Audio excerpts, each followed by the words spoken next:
Gunnar मेरा सगा बड़ा भाई था, लेकिन उसके सलूक और तर्ज अमल से कभी ऐसा ज़ाहिर नहीं हुआ था। वो अच्छा था, बुरा था, यह जैसा भी था, मगर मैं वसूख से कह सकता हूँ कि इसने आज तक मुझे अपना समझने की कभी जहमत नहीं की थी। हत्ता कि आज तो उसने मेरी जान लेने का पक्का बंदोबस्त कर दिया था। इस वक्त मैं, गनार और इसका एक लफंगा दोस्त डेक्लेरन मिल्सिक नामी एक 30 फुट लंबी प्राइवेट लॉन्च पर थे। डेक्लेरन एक बदनामे ज़बाना ड्रग डीलर था। वो मुझे एक आंख न बाता था, लेकिन गनार से इसकी गाड़ी चलने लगी थी। डेक्लेरन ने गनार को बड़ी आसानी से अपने शीशे में उतार लिया था। मैं चूंकि इनके इल्हाक के मुखालिफ था, इसलिए इन दोनों ने मुझे अपनी राह का कांटा जानकर गरकाब करने का फैसला कर लिया था। उन्होंने मुझे गन पॉइंट पर रखकर बेबस कर दिया था। मेरे एक टहने को मजबूती से रस्सी से बांध दिया था। इस रस्सी का दूसरा सिरा शराब से भरे हुए एक ड्रम के साथ बंधा हुआ था। ऐसे ही दर्जन भर ड्रम लॉन्च पर लदे हुए थे। गनार अगर चाहता तो मुझे आसान मौत दे सकता था, सिर्फ एक गोली दिल या दिमाग के पार और मेरा किस्सा खत्म। लेकिन वो बहुत ही कमीना और अजियत रसां शख्स था। ऐसे लोग अपने दुश्मनों को तड़पा कर मारने पर यकीन रखते हैं। मैं अगरचे इसका दुश्मन नहीं था, लेकिन वो अपने मनशियात के धंधे को लेकर मुझे अपना बदतरीन दुश्मन ही ख्याल करता था। लॉन्च जब खुले समंदर में काफ़ी आगे निकल गई तो गनार और डेक्लेरन ने मुझसे छुटकारा हासिल करने की ठान ली। यहाँ 4 सू पानी ही पानी था। मिल्सिक समंदर के सीने पर सुबह रफ्तारी से आगे बढ़ रही थी। हम लोग साहिल से इतनी दूर आ गए थे कि अगर वो दोनों शैतान मुझे उठाकर समंदर में फेंक देते तो तैर कर खुश्की तक पहुंचना मेरे लिए नामुमकिनात में से था। उन्होंने जिस तरह मेरे टहने और शराब से भरे हुए ड्रम को मजबूत रस्सी के जरिए यकजान 2 कालिब रखा हुआ था, वहां तो दूर दूर तक तैरने का कोई तस्वर तक न था। जान बचाकर साहिल का मुंह देखने का भला क्या सवाल। मिल्सिक की रफ्तार धीरे धीरे कम होने लगी और फिर वह समंदर की एक सतह पर जैसे रुक गई। मेरे कानों में खतरे की घंटियां सी बज उठी तो उन्होंने मुझे समंदर बुर्द करने के लिए लॉन्च को रोका है। मैंने खुद गुलामी की। वो मुझे साहिल से इतनी दूर लेकर आए हैं कि मैं खुद को बचाने की कोशिश नहीं कर सकता। मेरा आखिरी वक्त आ पहुंचा। मैं अपने हसरतनाक इंजाम के बारे में सोच ही रहा था कि वो दोनों मेरे पास आ गए। डेक्लेरन के चेहरे पर सफाकी चमक रही थी। गनार भी खतरनाक मूड में नजर आ रहा था। वो करीब आकर मेरे सर पर झुक गया। छोटे, इसने जज्बात से आ रही लहजे में मुझे मुखातिब किया। तुम्हारे साथ जो कुछ भी होने जा रहा है इसके जिम्मेदार तुम हो दो। तुम्हारी जिद आज तुम्हारा काम तमाम कर देगी। यकीन जानो मैं तुम्हें मारना नहीं चाहता। ये सब तुम्हारी हमाकत की वजह से मुझे मजबूरन करना पड़ रहा है। मेरा नाम कर्ट है। मैं गनार से 7 साल छोटा हूँ, इसलिए वो मुझे हमेशा छोटा कहकर पुकारता है और इसकी पुकार में एक नामालूम सी नापसंदीदगी बल्कि नफरत छुपी हुई है।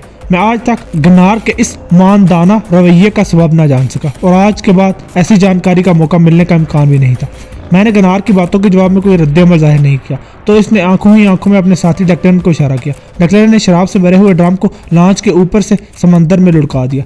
ड्रम के साथ बंधी हुई रस्सी का दूसरा सिरा मेरे टहने के साथ बांधा गया था। ताहम वो रस्सी इतनी लंबी थी कि ड्रम के समंदर में पहुंचने के बाद भी मुझे अपने टहने पर किसी किस्म का खिंचाव महसूस नहीं हो रहा था।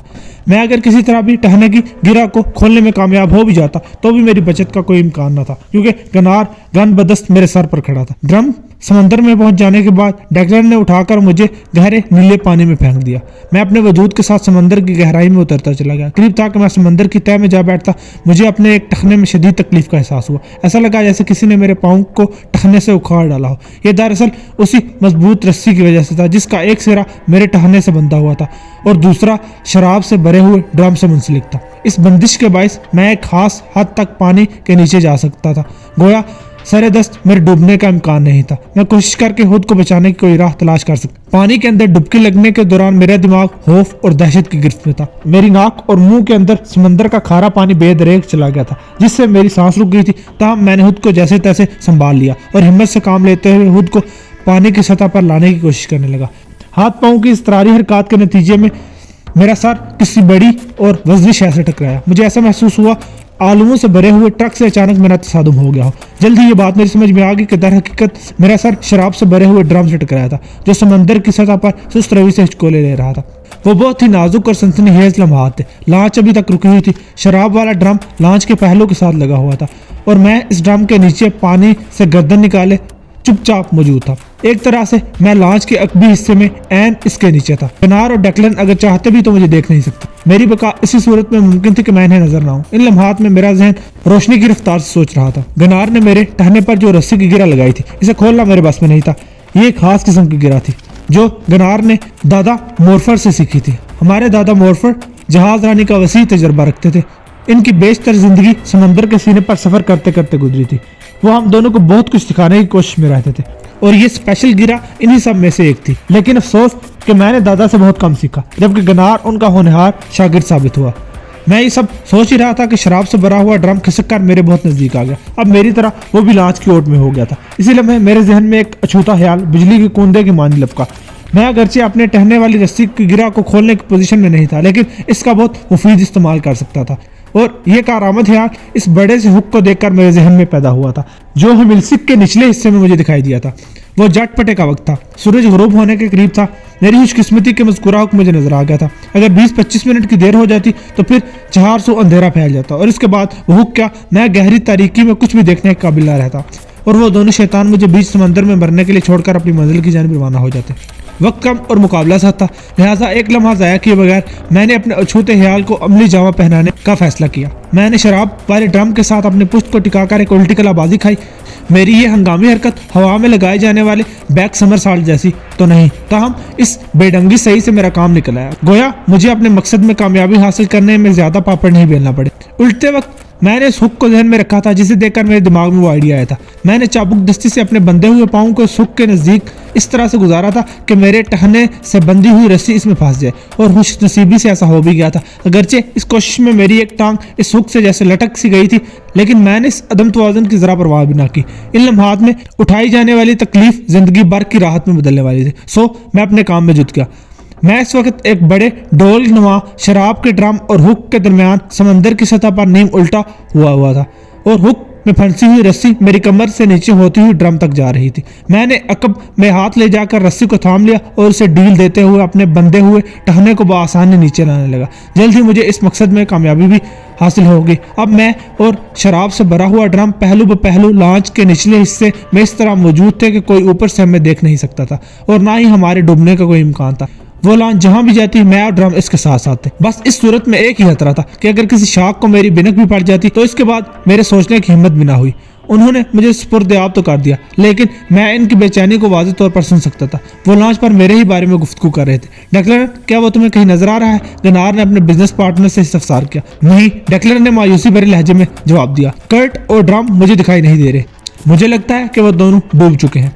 मेरे ख्याल में हमें अब आगे बढ़ जाना चाहिए। आगे तो हमें हर हाल में बनना है डेक्लरन, गनार ने ठोस अंदाज में कहा, लेकिन ये तसल्ली कर लेने के बाद कि छोटा डूब चुका है। अगर वो जिंदा बच गया तो हमारे लिए बहुत बड़ी मुसीबत खड़ी कर सकता है।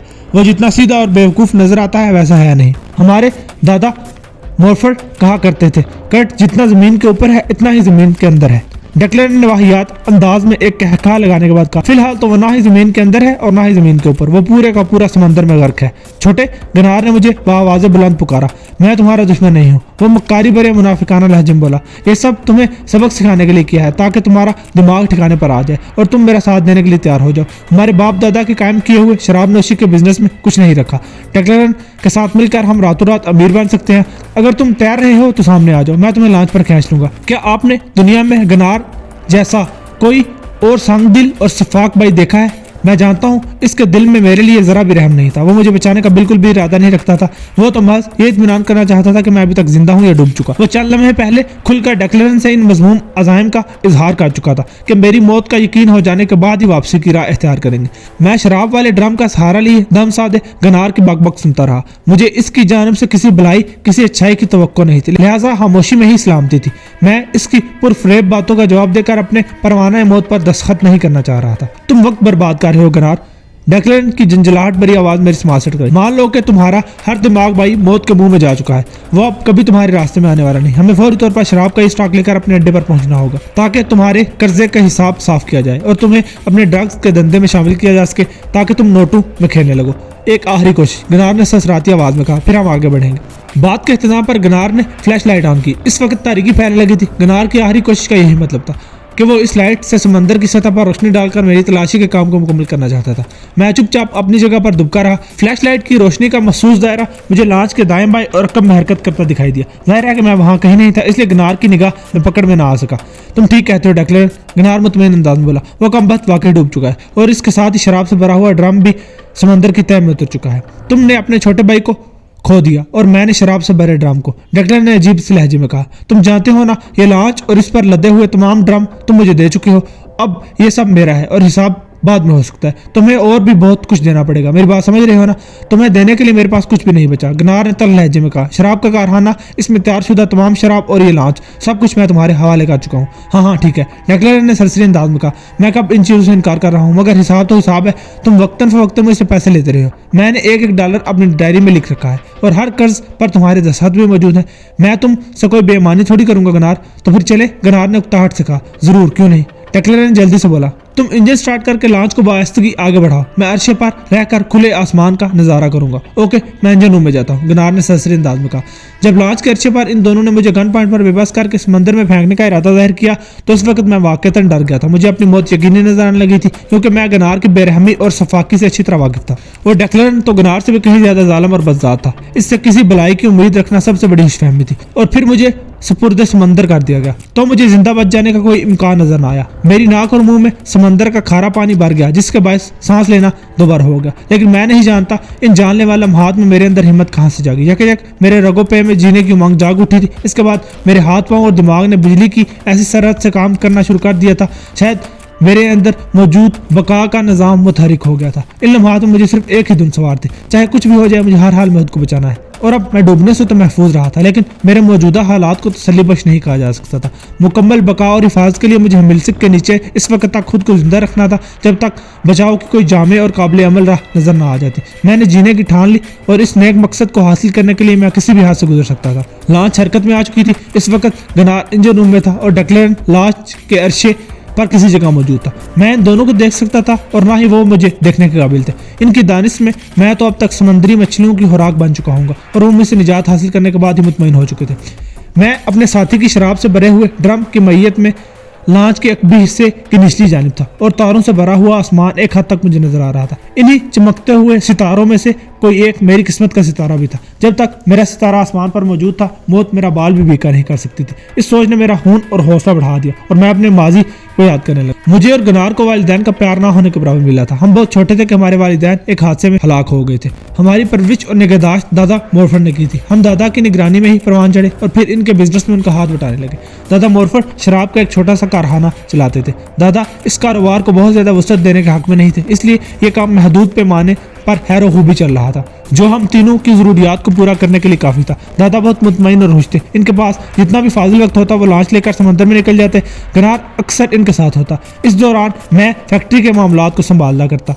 गनार को दादा के साथ रहने का ज्यादा मौका मिला और उसे नित नई चीजें सीखने का भी शौक था। बाहर क्या, मैंने शराब की फैक्ट्री का तमाम तर काम और लॉन्च चलाना अच्छे से सीख लिया। मुझे इससे ज्यादा इसमें कोई दिलचस्पी भी नहीं थी। दादा मोरफर के इंतकाल के बाद फैक्ट्री की मुकम्मल जिम्मेदारी हम दोनों भाइयों के सरों पर आ गई। मैं पहले से भी ज्यादा संजीदा और जफा का शौक है, लेकिन गनार ने अपनी रविश नहीं बदली। अब हमिलसी पूरी तरह इसके कब्जे में थी और इसकी आवारगियों का सिलसिला भी अरूज पर था। इसका ज्यादा वक्त फैक्ट्री से बाहर बाद कमाश लोगों के साथ गुजरने लगा, जिसके नतीजे में मुझ पर काम का दबाव बहुत ज्यादा बढ़ गया था। मैं मेहनत से जी चुराने वालों में से नहीं था, लेकिन गनार के लक्षण मेरी तशवीश का बायस बन रहे थे। इसी दौरान में मुझे मालूम हो गया कि गनार ने जुआ खेलना शुरू कर दिया है और इस मैदान में किस्मत ने इसका साथ देने से साफ इनकार कर दिया है। इस नतीजे में वो तेजी से मकरूज होने लगा। मैं इस मौजू पर गनार से बात करने ही वाला था कि वो एक ऐसे आदमी को फैक्ट्री में ले आया जिसे मैं अच्छी तरह वाकिफ था।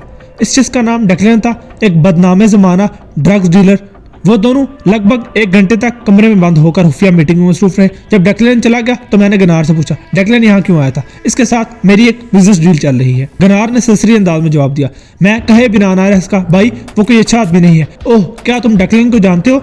गनार ने हैरत भरे लहजे में इस्तफसार किया। इस शैतान को कौन नहीं जानता, मैंने कड़वे लहजे में जवाब दिया। वो हर किस्म की ड्रग्स का कारोबार करता है। कोई भी शरीफ इंसान इसके करीब नहीं फटकना पसंद करता। छोटे, गनार ने समझाने वाले अंदाज में कहा। लोगों की नजर में डेक्लेरेंट चाहे कितना ही बुरा क्यों ना हो, मेरे लिए वो रहमत का फरिश्ता बनकर आया है। मैं कुछ समझा नहीं। मैंने सवालिया नजरों से इसकी तरफ देखा। छोटे, तुम जानते हो ना कि शराब की फैक्ट्री पर काफी कर्जा चढ़ा हुआ है। गनार ने बुरा सा मुंह बनाते हुए कहा, और इस कर्ज में गालिब हिस्सा डेक्लेरेंट का है। मैं इसीलिए इसके साथ एक ऐसी बिजनेस डील करने जा रहा हूँ जिससे डेक्लेरेंट का सारा कर्ज अदा हो जाएगा और हम भी अपने कारोबारों को आगे बढ़ा सकेंगे। भाई, सच्ची बात तो यह है कि यह सारा कर्ज हमारी शराब की फैक्ट्री पर नहीं बल्कि सिर्फ और सिर्फ तुम पर है। जो तुमने जुए में बड़ी बड़ी रकम हार कर खुद पर चढ़ाया है। मैंने तलही भरे लहजे में कहा। जब दादा का इंतकाल हुआ तो हमारा शराब का बिजनेस ठीक ठाक चल रहा था और फैक्ट्री पर $1 का कर्जा भी नहीं था। अब भी कुछ नहीं बिगड़ा भाई। तुम अगर कुमार खानों का रुख करना छोड़ दो तो हम पहले वाले हालात पर वापस आ सकते हैं। हम दोनों भाई मिलकर बहुत मेहनत करेंगे और इस तरह कुछ अरसे में ही सारा कर्ज अदा करने में कामयाब हो जाएंगे। छोटे, तुम्हारी तकरीर में दम है, लेकिन इस किस्म की बातें मूवीज और नॉवेल्स में अच्छी लगती हैं। वो इस्तेहज़ाइया अंदाज में बोला, फिर इन अल्फाज में इजाफा कर दिया, लेकिन मैं ज़मीनी हक़ाइक़ को मद्देनजर रखकर सोचता हूँ। मैं डकलन का साथ देने का फैसला कर चुका हूँ। इस बिजनेस में जितना पैसा है तुम इसका तसव्वुर भी नहीं कर सकते। यकीनन मंशियात फरोशी धंधे में बहुत ज्यादा कमाई है, लेकिन ये इंसानों में भयानक मौत तकसीम करने के मुतरादिफ है। मैंने अपना एहतजाज रिकॉर्ड कराना जरूरी समझा। तुम एक लम्हा सोच कर देखो गनार, ये कितना घिनौना बिजनेस है। तो तुम क्या समझते हो छोटे, ये हमारे बाप दादा बल्कि परदादा के ज़माने से जो हम शराब की भट्टी खोले बैठे हैं, ये कोई बहुत ही नेक और अजीम काम है। वतन ज़िया लहजे में मुस्तफसिर हुआ। हम शराब बनाकर इसे फरोख्त करके ना सिर्फ खुद को पामाल कर रहे हैं बल्कि जन्नत भी कमा रहे हैं। मैं जन्नत और दोज़ख की बहस नहीं छेड़ना चाहता भाई, क्योंकि इन दोनों मकामात पर इंसान अपने अमाल की बिना पर जाएगा। मैंने मोतदिल अंदाज में कहा। बाकी जहाँ तक हमारे शराब के बिजनेस की बात है तो वह एक कानूनी कारोबार है। हमारी फैक्ट्री बाकायदा रजिस्टर्ड है और हम गवर्नमेंट को हमारी आमदनी पर टैक्स देते हैं, जिसके बदले में गवर्नमेंट हमारे बिजनेस को तहफ़्फ़ुज़ फराहम करती है। जबकि ड्रग का धंधा दुनिया के हर हिस्से में गैर कानूनी और काबिल मज़म्मत है। इसके लिए बदतरीन सजाएं भी मुकर्रर हैं। छोटे, तुम कोई चर्च ज्वाइन कर लो और वहाँ आने जाने वालों को नेकी की राह सुझाने की मुहिम में लग जाओ। इसने मेरा मजाक उड़ाते हुए तहकीरा में लहजे में कहा, जिस धंधे में बहुत ज़्यादा पैसा हो वहाँ कानूनी और गैर कानूनी जैसे अल्फाज पर ध्यान देना सबसे बड़ी हमाकत है। मैं डकलन का पार्टनर बनने का फैसला कर चुका हूँ। अगर तुम मेरा साथ दोगे तो मुझे खुशी होगी। हम दोनों भाई मिलकर खूब ऐश करेंगे। गनार की बेवकूफ़ी पर मैं दिल ही दिल में कुड़ कर रह गया। इसने अपना हाथ में फैसला सुना दिया था। इस मरहले पर इससे कुछ कहना और सुनना फजूल था, लिहाजा मैंने खामोशी इख्तियार कर ली।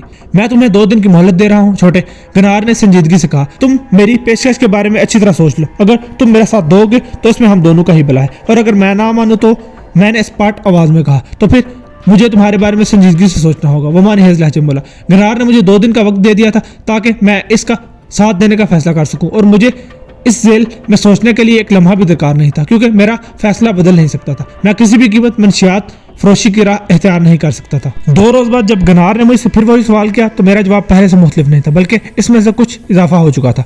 भाई, ये तो सोचना भी नहीं कि मैं ड्रग्स के बिजनेस में तुम्हारा साथ दूंगा, मैंने वागशाफ अंदाज में कहा। और ये भी जहन में रख लो कि अगर तुमने इस गलीज कारोबार में हाथ डाला तो मैं खामोश भी नहीं रहूंगा। अगर मेरी जुबान खुल गई तो तुम्हारे लिए बहुत सी मुश्किलात पैदा हो जाएगी। तुम्हारी मर्जी है छोटे, इसने एक गहरी सांस खारिज करते हुए गोलमोल जवाब दिया। हर किसी को अपनी मर्जी करने का हक हासिल है। एक हफ्ता अमन सुकून से गुजर गया। मेरे और गनार के बीच इस मौजू पर बात नहीं हुई। सब कुछ मामूल के मुताबिक चल रहा था कि आज सुबह गनार ने मुझसे पूछा, छोटे हमारे पास इस वक्त शराब के कितने ड्रम तैयार हैं? 1 दर्जन, मैंने बताया, और पूछा क्या कोई खास बात है? खास बात नहीं बल्कि एक खास आर्डर है। वो चेक कर बोला। डेक्लरन ने एक बड़ी पार्टी के साथ मेरी बात कराई है। वो हमारा सारा स्टॉक खरीदने को तैयार है। डिलीवरी आज ही देना होगी और पेमेंट भी उन्हीं के हाथों हाथ मिल जाएगी। गनार की बात मुझे हजम नहीं हुई। किसी बड़ी पार्टी का ऐसे मिल जाना कोई अचंभे की बात नहीं थी, लेकिन डेक्लरन के जरिए ये डील हो रही थी। मेरे लिए ये इत्मीनान का मामला नहीं था। खैर, मैंने जरा बहस नहीं की। मैं देखना चाहता था कि आखिर गनार के दिमाग में क्या चल रहा है। दोपहर के बाद हम दर्जन भर शराब से भरे हुए ड्रम लॉन्च पर लोड कर चुके थे। दोपहर के वक्त डेक्लन भी आ गया। थोड़ी ही देर में हम मिल्सिक नामी हमारी लॉन्च समंदर की सतह पर रवा दवा थी। मुझे यही बताया गया था कि शराब खरीदने वाली वो पार्टी एक नज़दीकी जजीरे पर आने वाली है, लेकिन जब लॉन्च साहिल से काफ़ी दूर निकल आई और ताहद्दे निगाह पानी ही पानी दिखाई देने लगा तो गनार की नीयत खुलकर सामने आ गई। इसके बाद गनार और डेक्लन ने मेरे साथ जो सलूक किया, इसका हवाला आप इब्तदाई सफ़ात में पढ़ चुके हैं। इन्हें इस बात की अच्छी तरह समझ आ गई थी कि मैं इनका साथ देने को तैयार नहीं हूँगा। इस सूरत हाल में मैं इनके लिए किसी भी बड़े खतरे से कम नहीं हूँ। बाहमी मशावरत के बाद उन्होंने इस खतरे यानी मुझसे निजात हासिल कर ली, लेकिन मैं जिंदा था और जिंदा रहने के लिए हर मुश्किल से गुजरने को तैयार था। अपनी दारिश में उन्होंने मुझे मौत के घाट उतार दिया था और यही उनकी एक मोहलिक भूल थी। इन नामसाइद हालात से गुजरने के बाद उन दोनों खसूसन गनार के लिए मेरे दिल में ज़रा सी हमदर्दी भी बाकी ना रही थी, और इस हवाले से मैं भयानक इंतकाम के बारे में भी सोच चुका था। लॉन्च की रफ्तार ज़्यादा नहीं थी, पर शराब से भरे हुए ड्रम का ताउन भी मुझे हासिल था। मैंने ड्रम से अपनी पुश्त को टिकाकर पानी को ऊपर उठाया और टहने से बंधी हुई रस्सी की गिरा खोलने की कोशिश करने लगा। मसलसल खारे पानी में भीगने के बायस वो गिरा पहले से भी ज़्यादा टाइट हो गई थी, लेकिन मैंने बका की खातिर ये ठान ली कि इस गिरा को खोल कर ही दम लूंगा। मेरे लिए वो ज़िंदगी और मौत का मामला था। जब इंसान की ज़िंदगी दांव पर लगी हो तो मौत से टकराते हुए ज़रा सा भी डर या खौफ महसूस नहीं होता। मैंने अपने नाखूनों और बाजों की कुव्वत का भरपूर इस्तेमाल करके इस गीली रस्सी को ढीला कर लिया और अब इसे खोलना ज़्यादा मुश्किल नहीं था। बिलाए मैं अपने टखने को इस मनहूस रस्सी की बंदिश से आज़ाद करने में कामयाब हो गया। इन लम्हात में मेरी खुशी का कोई ठिकाना ना था। टहने के आज़ाद होते ही मुझे ऐसा लगा कि जैसे मुझ में एक नई जिंदगी शुरू हो गई हो। अभी तो बहुत कुछ करना बाकी था, लिहाजा मैंने अपनी मसरत को काबू में रखते हुए ड्रम की हिफाजत का बंदोबस्त किया। अगर मैं ये रस्सी को ऐसे ही छोड़ देता तो वो ड्रम समंदर की लहरों पर किसी भी सीमत में निकल जाता और मैं अपने खून पसीने की इस कमाई को यूं जाया नहीं होने दे सकता था। मैंने ड्रम का सहारा लेकर सबसे पहले रस्सी के आज़ाद सिरे को लांच के ज़ीरी हिस्से में मौजूद इस बड़े से हुक के साथ कस कर बांध दिया। इस खतरनाक जानलेवा मुहिम में वो हुक मेरा सबसे बड़ा मददगार साबित हुआ था। हुक के साथ बंध जाने के बाद वो शराब से भरा हुआ ड्रम महफूज हो गया था। एक तरफ से मुतमईन होने के बाद मैं रस्सी को मजबूती से थाम कर आइंदा लाहे अमल के बारे में सोचने लगा। मेरी सोच की लहरें अभी किसी नतीजे के साहिल तक नहीं पहुंची थी कि लांच के इंजन में कोई गड़बड़ सी नमूदार हुई। पहले इंजन की आवाज़ बिगड़ी, फिर वो किसी खांसी ज़्यादा मरीज की मानद खांसते खांसते अचानक चुप हो गया। क्या हुआ गनार?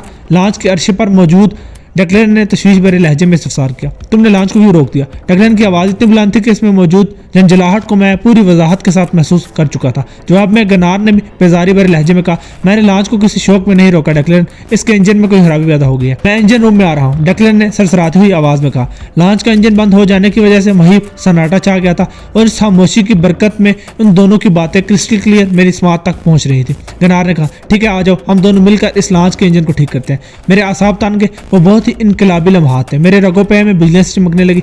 इसी वक्त मेरे दिमाग में सिर्फ और सिर्फ एक सोच थी, अभी नहीं तो फिर कभी नहीं। शराब से भरे हुए ड्रम को मैं हुक के साथ बांध चुका था और अब मुझे किसी भी तरह लांच के अंदर पहुंचना था। लांच चूंकि एक जगह रुकी हुई थी इसलिए यह काम ज्यादा मुश्किल नहीं रहा था। मैंने सांस रोककर डकलन के इंजन रूम में पहुंचने का इंतजार किया, फिर जी जान की कुव्वत को अपने बाजू में भरकर मैंने खुद को लांच के अंदर पहुंचा दिया। ये मेरी एक बड़ी कामयाबी थी। मैं इस लांच के चप्पे चप्पे से अपने हाथ की लकीरों के मानने वाकिफ था। जल्दी मैं अरशे के एक दूर उफ्तादा हिस्से में एक काम की चीज तलाश करने में कामयाब हो गया।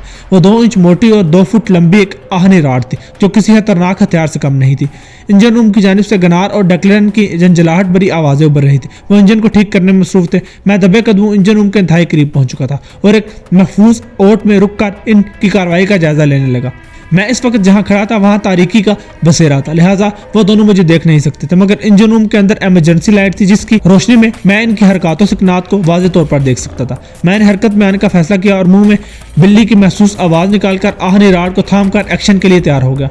म्याऊं की तेज आवाज़ इंजन रूम में पहुंची तो इन दोनों के कान खड़े हो गए। डकलन ने उलझनज़दा लहजे में कहा, गनार, तुमने कुछ सुना? हाँ, मैंने बिल्ली की आवाज़ सुनी है। डकलन के सवाल के जवाब में गनार ने कहा, लेकिन हमारी इस लांच में बिल्ली कहाँ से आ गई? हमने थोड़ी देर पहले तुम्हारे बाई को ठिकाने लगाया है, डकलन ने मानी हेज आवाज में कहा। हो सकता है कर्ट की रूह बिल्ली बनकर यहाँ आ गई हो। मैं रूहों वाली बकवास बातों पर यकीन नहीं रखता, गनार ने बरमी भरे लहजे में कहा। तुम बाहर जाकर देखो कि वहाँ क्या मामला है। ओके, मैं देखता हूँ, डकलन ने कहा। मैं इंजन रूम के नजदीक ही तारीकी के लिबादा ओढ़े हुए सांस रोके और आहनी राड थामे चाको चौबंद खड़ा था। डकलन जैसे ही मेरे पास से गुजरा, एक लम्हा जाया किए बगैर मैंने अपने बाजुओं की पूरी कुव्वत सर्फ करके इसकी खोपड़ी के अकबी हिस्से पर आहनी राड से वार किया। वो हल्क से एक हल्की सी निकालकर दब से अर्शे पर गिरा। इस वक्त चूंकि चारों जानिब गहरी खामोशी थी इसलिए डकलन के गिरने की महसूस आवाज़ इंजन रूम तक भी पहुंची थी। डकलन तो अर्शे पर गिरते ही बेहिस्सो हरकत हो गया। गालिब इम्कान इस बात का था कि अब वो मैदान हशर में ही उठेगा, बल्कि रोज़े हिसाब ही इसे उठाया जाएगा। दब की आवाज़ ने गनार को तशवीश में मुतला कर दिया। मैंने देखा इसने गन निकाल ली और वो चौकन्ना अंदाज में हर तरफ देख रहा था। इसके चेहरे पर मुझे खौफ नजर आया। इसके साथ ही इसने मुस्तरिब आवाज़ में अपने साथी को पुकारा, डकलन, तुम ठीक हो? ये आवाज़ कैसी थी? जवाब में डकलन तो कुछ कह नहीं सका, मगर मैंने ज़रूर अपना काम किया। म्याऊं म्याऊं म्याऊं, तुम्हारी तो ऐसी की तैसी। वो बिल्ली को कोसते हुए इंजन रूम से बाहर आया। मैं अभी तुम्हारी म्याऊं म्याऊं का फ्यूज उड़ाता हूँ। गन गनार के हाथ में थी और मेरा ध्यान इसी गन पर लगा हुआ था। वो मुहतात कदमों से चलते हुए मेरे पास से गुजरा तो सामने ही से डकलन अंटा गफील पड़ा दिखाई दिया। कबल इसके गनार डकलन की जानिब बढ़ता। मैंने बिजली की ऐसी सरत से इसके गन वाले हाथ पर आहनी राड से कारीवार किया। तकलीफ की शिद्दत से वो बिलबिला उठा और गन इसके हाथ से छूटकर दूर जा गिरी। मैंने फौरन से बेशतर गन को अपने कब्जे में किया और एक के बाद दिगरे गनार की दोनों टांगों को निशाना बनाया। वो बावाज़ें बुलंद चीखते हुए अरशे पर लोटपोट होने लगा, मगर अफसोस कि दूर नज़दीक कोई इसकी फरियाद सुनने वाला मौजूद न था। आइंदा 10 मिनट के अंदर मैंने गनार को ऐन उसी हालत में पहुंचा दिया जो सलूक इसने समंदर में फेंकने से पहले मेरे साथ किया था। छोटे, वो मिन्नत रेज लहजे में मुस्तफसिर हुआ, तुम ऐसा क्यों कर रहे हो? जवाब में कहने के लिए मेरे पास बहुत कुछ था, मगर मैं गनार जैसे कमीने और बदजात शख्स पर ज्यादा अल्फाज ज़ाया करने के मूड में नहीं था। भाई, मैंने इसकी वहशतज़दा आंखों में आंखें डालकर बेरहमी से कहा, तुम दोनों मरदूद बुरी तरह जख्मी हो। मैं तुम्हें समंदर में फेंकने जा रहा हूँ। इस समंदर के पानी में जाने वाली आदमखोर शार्क्स बहुत जल्द ही तुम्हारे खून की महसूस बू सूंघते हुए तुम दोनों को तलाश कर लेंगे। तुम्हारे जहन में जितने भी सवालात हैं इनके जवाबात वो खून आशाम आरी के दांतों वाली शाख ही दे सकती हैं। इसके बाद मैंने वही किया जो गनार से कह चुका था और मुझे अपने किए पर जरा सा भी अफसोस या शर्मिंदगी नहीं है। गनार जिस सलूक का मुस्तहिक था मैंने बिल्कुल वैसा ही किया और जिंदगी के मद्दोजर का तकाजा भी यही है।